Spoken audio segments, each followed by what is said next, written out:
दारुल पोखरण की बुनियाद कब और कहाँ पड़ी?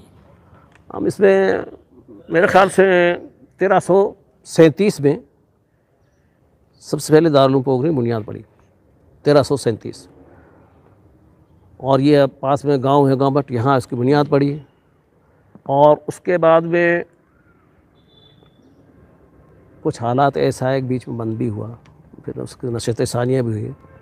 बानी इसके हज़रत मौलाना मोहम्मद आलिम साहब रहमतुल्लाह अलैह, जो सहारनपुर का इदारा था मखज़नुल उलूम जी, मेरे ख्याल दारुल उलूम से पहले कहीं हुआ या पता नहीं। उस मखज़नुल उलूम में उन्होंने पहले तो इब्तदाई तालीम पाकिस्तान में हासिल की और फिर मखज़नुल उलूम में दाखिला लिया और वहाँ से फारिग। पाकिस्तान में किस जगह?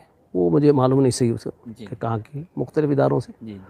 मखज़नुल उलूम से फारिग होकर के यहाँ आकर के फिर इस इदारे की बुनियाद डाली यहाँ पर गवर्नमेंट, आलम साहब, मौलाना आलिम साहब रहमतुल्लाह अलैह। और भी उनके चंद रफ़क़ा थे साथ में, लेकिन मेन जो थे उनके, क्योंकि आगे का सवाल है कि बानियान में कौन हजरात शामिल हैं, रफ़क़ा का भी हाँ वो आएंगे जिक्र होना है।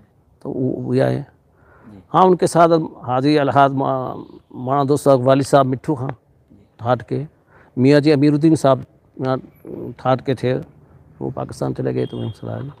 और कुछ अहबाब ये बडली गांव जो है मौलाना रशीद साहब, इसके 2-3 साथी हाजी समन खां साहब वगैरह, ये 2-4 साथी थे ख़ास तौर से।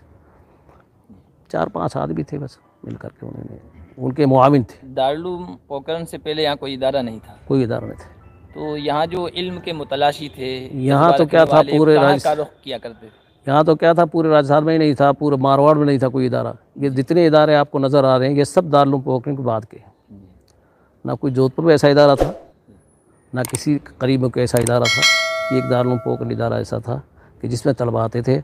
और यहाँ से जब तक के ये पार्टीशन नहीं हुआ था, जब तक तो यहाँ के लोग पाकिस्तान के रुख करते थे, सिंध का रुख करते। वहाँ सिंध के अकाबरीन से फैज़ हासिल किया करते। जब ये पार्टीशन हो गया, और रूहानी दोनों में पाकिस्तान से इसका ताल्लुक़ था। जी, और जब वो पार्टीशन हो गया तो फिर परशी गालब फिर मशरक़ी रुख किया इन्होंने, और अकाबिर दारुल उलूम, मज़ाहिर वगैरह इनकी तरफ रुख किया। इस तरह से